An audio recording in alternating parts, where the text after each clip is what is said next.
Welcome to the Retire Right podcast with Larry Heller.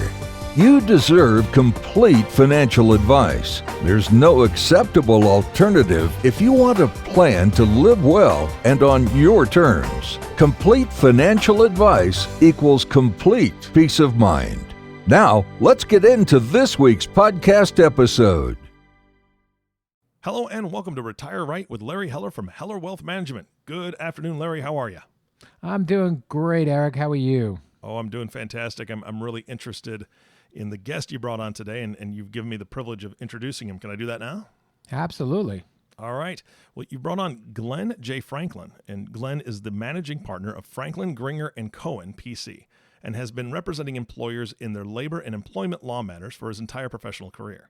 Glenn has had extensive experience in collective bargaining, having successfully negotiated hundreds of contracts on behalf of management with various unions throughout the country. The secrets to Glenn's success as a negotiator are his perseverance, communication skills, and the credibility that he has established with his counterparts across the negotiating table. As the managing partner of Franklin, Gringer Cohen, PC, Glenn's philosophy has been to develop strategies for avoiding litigation and exceeding the client's expectations when litigation is unavoidable. Larry, he sounds like somebody I don't want to get in an argument with. No, he's very tame, Eric. Okay. I thank you. I appreciate that. It makes me feel better. So why did you bring him going on the up show in today? law? That may be another difference. But so thank you, Eric. So in times with COVID-19 now, and what's going on, employment and labor law. Glenn, I think you're a little busy right now, so I appreciate you taking the time out to joining us today and our listening audience. So why don't we kind of jump right into it? And there are a lot of, unfortunately, with what's going on in the world, a lot of people are having some difficult times as far as employment. And there are a couple of different buzzwords, and I'm not even really familiar what the differences are.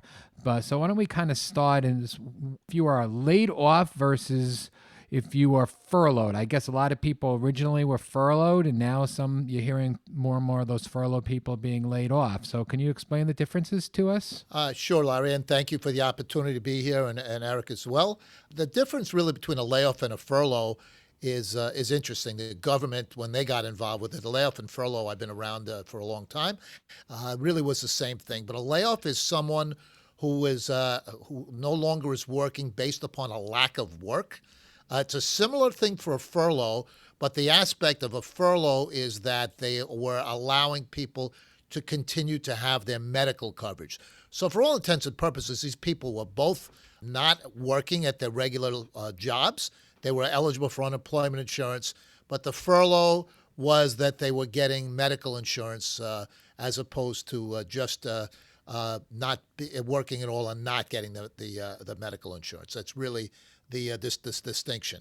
That's really the only distinction between that, correct?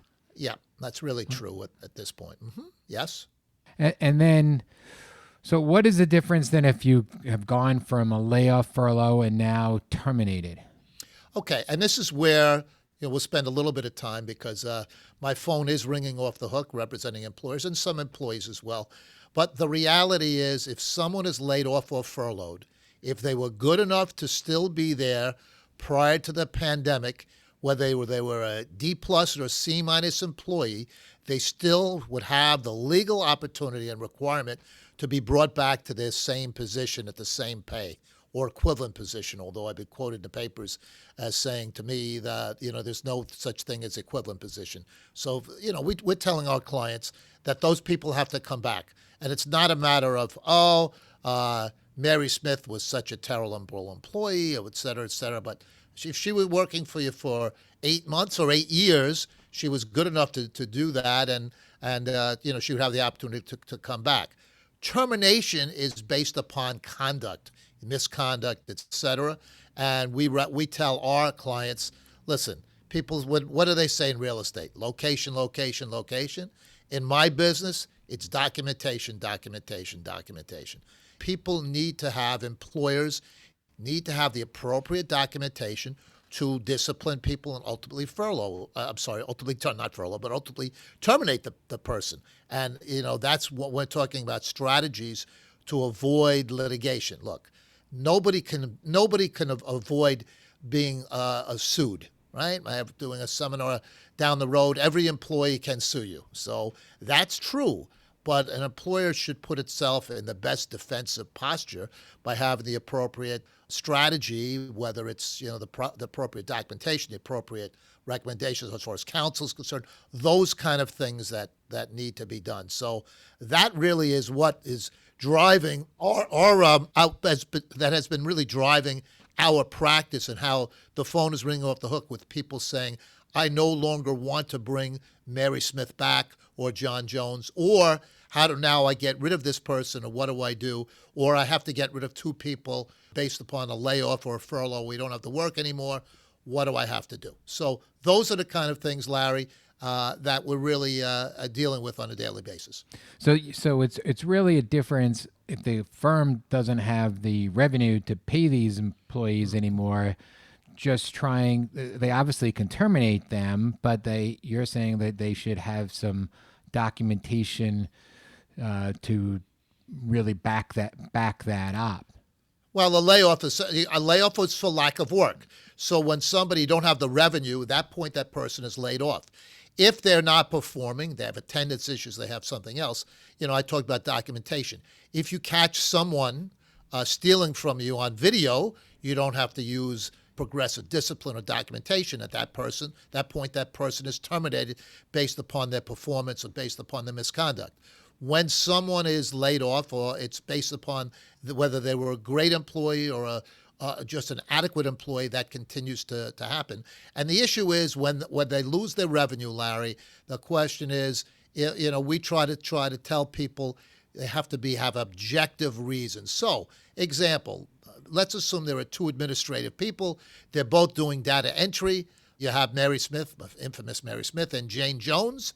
So Mary Smith is there 8 years. Jane Jones is there 2 years. They do the identical job. Even if though Jane Jones, in the eyes of the employer, might be a much better employee, because Mary Smith is still working, she was good enough to still be there, and they now have to lay off one of the people. They should lay off the 2-year employee as opposed to the 8-year employee. So if somebody files a claim before the New York State Division of Human Rights, the Equal Employment Opportunity Commission, which is the federal, the Nassau County, Suffolk County Commission of Human Rights, or if in the New York City Commission of Human Rights, they at least can have a legitimate business reason and say, look, we went strictly by length of service, by seniority. That's why we did what we did. And so that is, what the circumstances are. If Mary Smith is not doing a good job, then ultimately they should be writing written warning letters, and there's specific things that should include in a warning letter.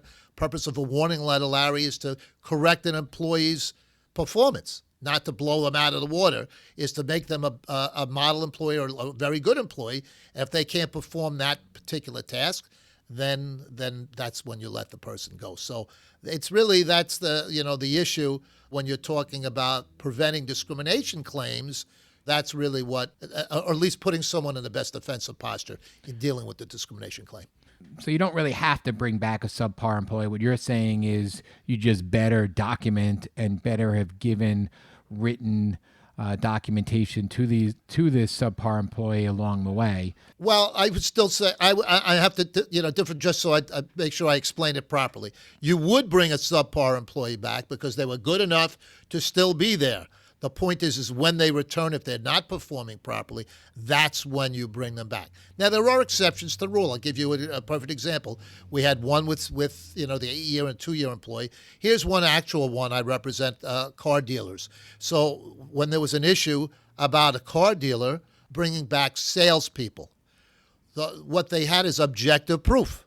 So what they had they had 2 slots, and they had 4 people. Well, they took the 2 most successful people. If, one person sold 16 cars a month, the other person sold 15 cars, and the other people who might have been there longer sold 5 cars and 4 cars, even though that's one way to go avoid the subpar performance. They took that because, again, you're dealing with something objective rather than subjective. So how does an employee prevent a discrimination claim? Well, nobody, as I said, nobody can prevent, anybody can make a claim. Listen, the New York State Division of Human Rights, the Equal Employment Opportunity Commission, and the other city and local agencies are great agencies for people who've actually been discriminated against. Unfortunately, what happens is that some people, not the majority of people, but some people, rather than use it as a shield against real discrimination, I'm talking about employees, they use it as a sword and say, hey, I don't need a lawyer. I don't need anything else. I'm going to file a discrimination claim at the agency, and let's see what happens. I'm going to use it maybe to get some severance pay out of the deal. So what happens is, again, that the employer should have assume that every employee is a potential litigant, and so that employers should have policies in place for documentation or things of that nature. And they have to be consistent. So if I can take a few seconds to explain one. Let's assume, Larry, you have an employee who's absent 30 times, late 30 times, and left early 30 times. You decide to hire me. You say, man, Glenn Franklin should even be able to win that case. And let's say that employee is 30 years of old, all 30s, okay? However, there's another employee, let's assume that employee is not 30. 40 is a magic number. Let's assume they're out 30 times and they're over 40. Let's say they're 50 years of age. But if you have another employee who's 35 years old and they're absent 35 times, late 35 times, and left early 35 times, person who was out 30 times who's over 40, 50 years of age is going to say, hey, I'm not the worst offender. You have, John Jones. Yes, I was out 30 times. John Jones was absent 35 times and left early 35 times, and he's under 40 and I'm over 40. I'm going to file an age discrimination case.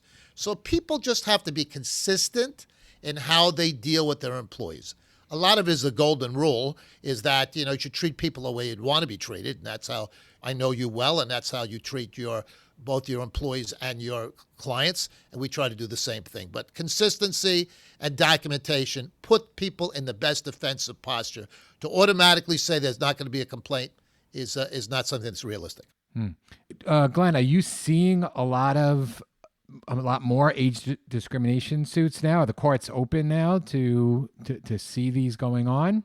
Well, yeah, it's a great question. The federal courts are open, but the agencies are open as well. So people can file complaints online. Things that are protected are age. I'm going to not get all of them, but as an example, age, race, religion, national origin, disability, handicap, sex, sexual orientation, genetic predisposition, on and on and on. So we're seeing more of these cases. And really what happens is that when people have lost their jobs, they tend to go file with the agencies. And we're seeing some cases.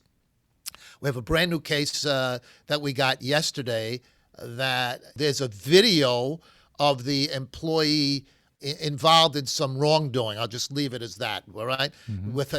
He happens to be a male involved on video with a female friend of his during working hours. Really something that's inappropriate. Somebody walked in on them, and there's no doubt the person should have been terminated. We get a lawyer, an actual complaint, saying, oh, well, the employee really was retaliated against because he asked for a salary wage increase. He didn't get it, and he's the only person of a particular national origin. So now we have to defend a case that really doesn't have merit, but it's going to cost the employer money to do that. It's not like England where loser pays.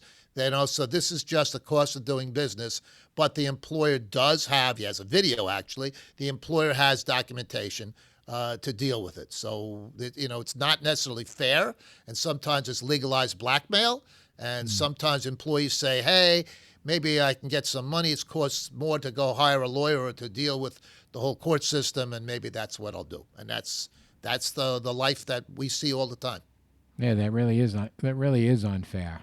Welcome to my life, Larry. So yes, I have a lot of, and I use the word, it's legalized blackmail. And there are also some employers that we get where, I mean, some of our stories are unbelievable, that where they have, in fact, been guilty of certain discrimination, and we say, once we get that, we tell them what in the world were they thinking nicely and try to put them in compliance and explain to them what they should do to make sure they don't go through the same rigmarole in the future. Yeah. It is, not only going to sidetrack, but it is interesting because I know, like in real estate law, sometimes the loser and has to pay. I guess contract law, the loser pays the legal expenses. So it is interesting in different types of the law. But let's not kind of get sidetracked with that. So if an employee, are they entitled to unemployment insurance if they are either laid off or terminated?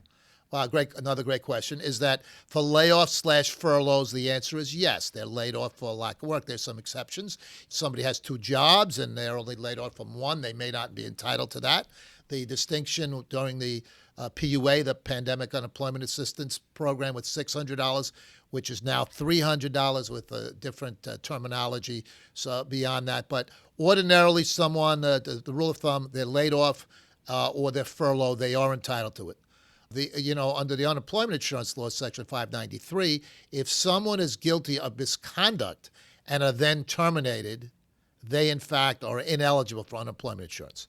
However, what I tell the employer is that if they fight their unemployment insurance of an employee, this is just historical. It's not automatic.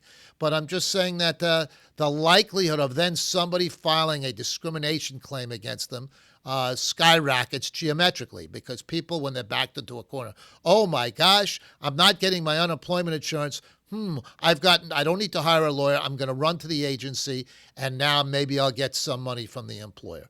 So many times employers, when their people are discharged, and it has to be misconduct. If somebody is performing improperly, that's something else. But going to my example of 30 absences and 30 latenesses and 30 leaving earlys, certainly that's misconduct, and that would be, people would be ineligible should the employer decide to fight that unemployment insurance benefit request by the employee.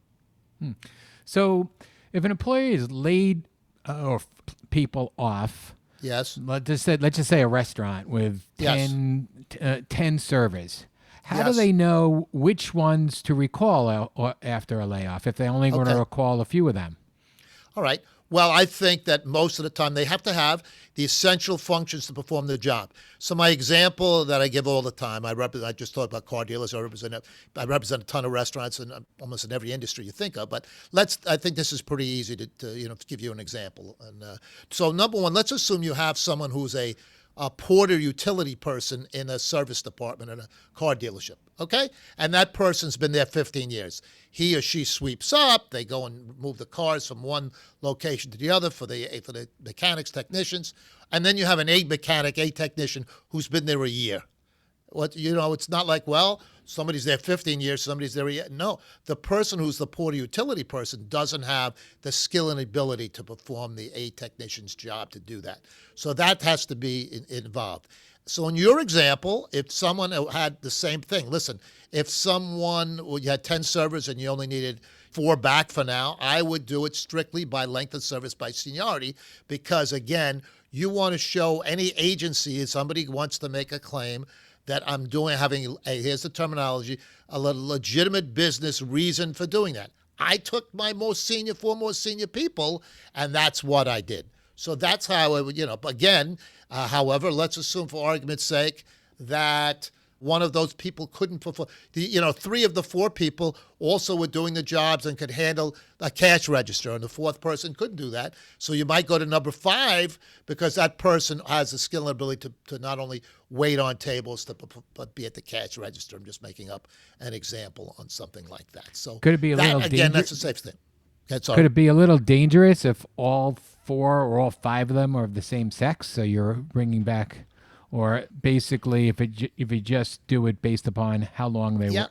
You say to them, hey, this is my criteria. I don't care if they're men, women, transgender, what they are, who they are, whatever, however they view themselves.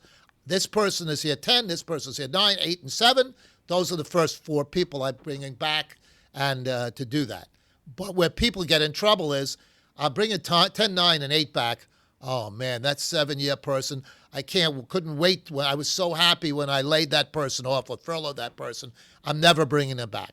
Then they're calling somebody like me, or me or someone like me, to go to defend them when they haven't done the right thing. Clients that use us right will call us ahead of time and say, "Hey, I've got this following situation. What do you think, Glenn?" I give them the Glenn Franklin Good Housekeeping seal of approval after we go through it. And certainly you can save people a ton of money by avoiding the litigation. Yeah, it must be challenging for employers, because if they really think numbers 4 or 5 are better employees than number 6 or 7, their hands are kind of tied, correct? Well, their hands could be tied, yes. I mean, so if they don't think employees, 10, 9, 8, and 7 are so great, then the objective is, that's what people do. They get complacent and say, well, nobody expected a pandemic. Nobody expected all of these things, but they're stuck with that, unless they can show, again, I gave that other example with the car salespeople, you have some objective proof. But otherwise, she smiles more, he smiles more, he's more friendly, then you get yourself in more difficult circumstances. And that, people have to make a, determination. It's always business first and labor and employment second. Mm-hmm. So what can an employer do to protect themselves? Is there any type of insurance that they can purchase? Yeah, there is, but I'm going to say that with an asterisk. Everything during the pandemic has an asterisk, but it's an asterisk. So there is something called, a lot of my clients have it, and we recommend it, called an EPLI, Employment Practices Liability Insurance. Property and casualty brokers do that, but there's a couple of issues with it. Number one, when they buy it, nobody says it, the broker doesn't say it, whatever. What it doesn't cover is punitive damages. That's where the real dollars could be. So when we deal with the insurance companies, and we deal with most insurance companies, not all, we recommend to our clients that they should be able to buy a policy where they could choose their own attorney. It's a little self-serving, but although we deal with the insurance companies, our client is our client. They don't want to be, they get an insurance attorney from the insurance company, that attorney is representing the insurance company. They don't care if there's punitive damages or not, because the insurance company is not paying for it. So what do they care? Whereas we care because we want to put the people in a greatest spot. 30-second story. You know me, I don't tell anything 30 seconds, Larry, sorry. But a quick story that we had a client where a guy had hired a marketing director, and I think 6 weeks later she came in, she told him that she was pregnant. He brought 3 vice presidents in, and in front of everybody, all males, she's a woman, he starts screaming, "You blankety blank, you know you're going to get pregnant, going crazy," and fires her. She's crying. This is before we were involved, and she gets fired, and then she gets a claim. And we meet with him, and he says, "Thanks for meeting, Glenn, but I have insurance." And I go, "No, you don't." "What do you mean, no, I don't?" "What you did was so outrageous, so egregious, that it's now a punitive damage complaint." So he turns the shade of photocopy paper, turns white, and had to wind up resolving the case, settling it. But you have to treat people the way we want to be treated, which is what we talked about before. So the insurance is a good thing to have if it's done right, if people get the right attorney to represent them, if they know to be smart enough before they not just automatically fire people willy-nilly. They still have to treat it whether they have insurance or not. They have to use the documentation. They have to be consistent. But there is a product to do that, which is really been helpful to a lot of employers, especially, but it's a double-edged sword, because a lot of plaintiffs' attorneys say, hey, insurance companies go and say, gee, it costs less to go and settle this case than it does to go and, spend money, big money on a trial. So we'll throw some, even cases that really don't have merit, a lot of times that. So the employer gets mad. They're not spending the money because they've used up the deductible, Larry, but they're still aggravated that the person who doesn't deserve 12 cents winds up with some money, and sometimes significant money, based upon what the insurance company determines. Yeah, I can see that. So we can talk about that for a lot longer, but let's switch gears and talk about another topic while we have some more time. So, what is the new New York State sick leave law, and who does it affect? Okay, well, that's important, and let's just make sure. So today is September 22nd, starting September 30th. Every single employer in New York State, New York City already has this law. It's now mirrored after the New York City law. So every employer who has this. I mean, there are exceptions if you have less than 4 employees, but ordinarily, generically, that employers have to now pay up to 5 days paid sick leave that has to be designated as such in a calendar year. The people earn it, the employees earn it for 1 hour for every 30 hours of work that they do, up to a maximum of 5 paid sick leave days. I'm not a fan of PTO days because then it's all thrown together. I like it designated. I don't like, I'm giving 3 sick and 2 personal days, so there's not 5. No, it should be designated with that. You can frame it in such a way where it may not cost an employer any additional money if they put it in certain ways, but that's something that has to be done. And if they don't have it, it's interesting that the New York's Consumer Affairs Office is the one that's enforcing that. Unfortunately, we probably are. We have one of the cases that was settled, probably the highest amount. I'm hoping to lose that distinction. It wasn't us, but the highest amount that, as far as a penalty, it came up with a large employer in New York City that didn't have it. But the state now is requiring it. One last thing on it: it doesn't have to be paid out at the end of the year. So if it's unused, people take 3 days. They got 2 additional days.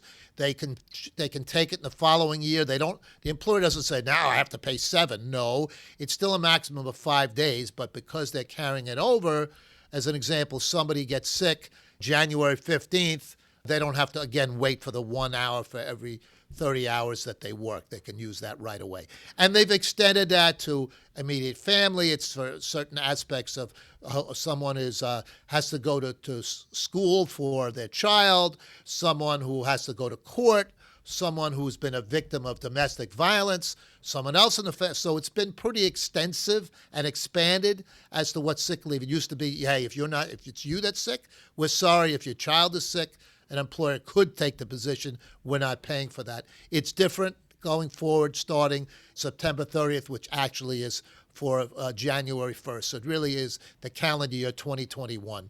We've sent out really an email blast to our employers and contacts, to go just advise them of that, because not having that, there's no requirement, unfortunately. The state puts it out, but they don't go and notify all the employers, especially small employers who always come to us and said, how come they didn't tell me? And it is unfortunate, but they're not required to do that. And a lot of times they come after the bones in their throat. So speaking of small employers like myself, so this is actually kind of new to me here too. So just so I'm clear, so if your policy is if you do 21 PTO days in a year, yes, you can't include the New York State sick days in those 21 days. You have to. No, you can. I'm glad. Great question. So what I would do is I change. If you still like the days, I'd say you have a total of 21 days. 5 of them will be designated as sick days. You still have the same 21, but we're designated 5 of them as sick days. You can use them for the following reasons. Boom. This way you don't have an issue. The employee says, I didn't know. I used up all my vacation and now I'm sick. And now, it's clear. It's 2 sentences, 3 sentences, goes to your employees and you're covered. So you're not going and saying, oh my God. Sorry, I didn't mean to cut you off there. You still recommend doing 5 sick days separately and your PTO days separately. Why? Only because this way, if anybody makes a complaint that they said, I didn't know I had this sick days, I took my 21 days all on vacation, and now the following thing happens and my employer's not paying me, et cetera, we can show the Department of Consumer Affairs, we can show the Department of Labor or any court to say, here it is in black and white, it's 3 sentences, we've educated our employees, this is the policy, we're abiding by the law, boom. It's not costing you a penny extra, except for maybe 3 sentences, and I'm not saying, oh my gosh, now Glenn, you're saying I got to give 26 days? No, 21 days, so you just change it in that way, you just designate it, put a different designation back. If you have $4 to spend, whether it's 2 + 2 = 4 or 3 + 1 = 4, at the end of the day, it's still 4. So I'm telling you, the end of the day for you is still 21. Just designate it a little bit differently to protect yourself in case anyone makes a claim later on. Right. So if they've used all their PTO days and then they become sick, what do? You just don't pay them for that particular? Well, that would be the situation. Same thing. So let's go to my example for you. Change it from 16 days 16 days PTO and 5 days sick. Once they're beyond their 5 sick days, you don't have to pay them for day number 6. If you want to go and say, hey, they can, because it's PTO, they can use it for anything else beyond that, that's fine. But all I'm saying is they just have to understand that the PTO days can be used for sick days, that absolutely 5 of those PTO days are designated as sick days. Again, so it's not a big deal other than protection against anybody making a claim. Listen, it might be, unfortunately, people can do all kinds of things. And you may have the greatest employees now, but this can relate to an employee who you've never hired yet, and that's always my recommendation. I don't like to over-lawyer it, but if it doesn't cost you anything, and it's really just, a couple of sentences to protect yourself, makes perfect sense to me. Great. No, those are great points, and everyone should be aware of them. So one last question. What issues are most likely to result in a state or federal court case these days? I think I think we touched upon it a little bit, but based upon the number of people that have lost their jobs, really you're talking about discrimination cases. When restaurants, who I represent, I know you do as well, when restaurants were rolling, a lot of them were not paying overtime properly, or they had people who they designated as exempt from overtime and not doing that. And there was a lot of overtime wage and hour cases. We're finding more of the discrimination cases coming to the forefront of all these different things because people have been laid off. And they're hoping the employer has insurance for this, because the insurance companies many times take the easier route out, which might be, let's just throw some dollars at them. It's cheaper to do it that way. So we're seeing an increase of number of cases based upon when the economy is not good and people have lost their jobs or on layoff. Or, we even have some cases where people have had their salaries or hourly rates reduced.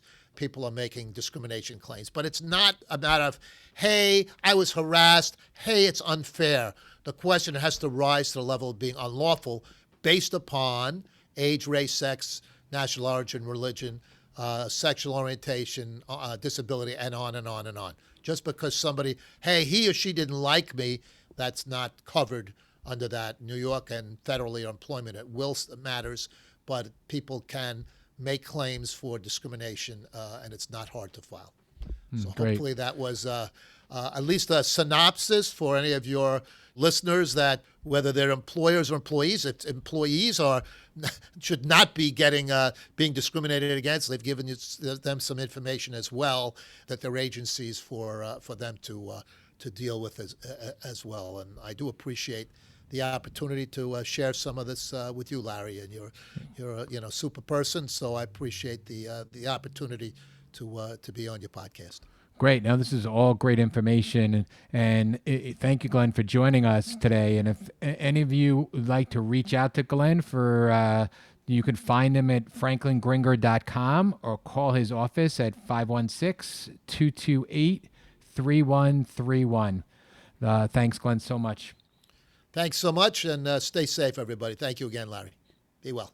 Glenn and Larry, this was fantastic. Larry, I've said it before, you find the best guests, really do. And wow, I mean, Glenn, I'm so glad you're out there. You're out there, and wealth of information. I hope that anybody listening to this gives you a call to get to know you more. So thank you so much for being on the show, like Larry said. Eric, thank you. Appreciate it, Eric. And thank you, Larry. It's fun. It's showtime. I give you a lot of credit, Larry, to be able to, I was looking at the clock going, I don't want to go on too long. So hopefully I wasn't too bad. But you know me, I never could win the 25 words or less contest. So, this is all important stuff. So this is great. Yeah, definitely. And so the last thank you, of course, goes to you, the listening audience. Thank you for tuning in and listening to the Retire Right podcast with Larry Heller. If you have not subscribed to the podcast yet, please click the subscribe now button below. This way, when Larry comes out with a new podcast, it'll show up directly on your listening device. This makes it much easier to share these podcasts with your friends and family.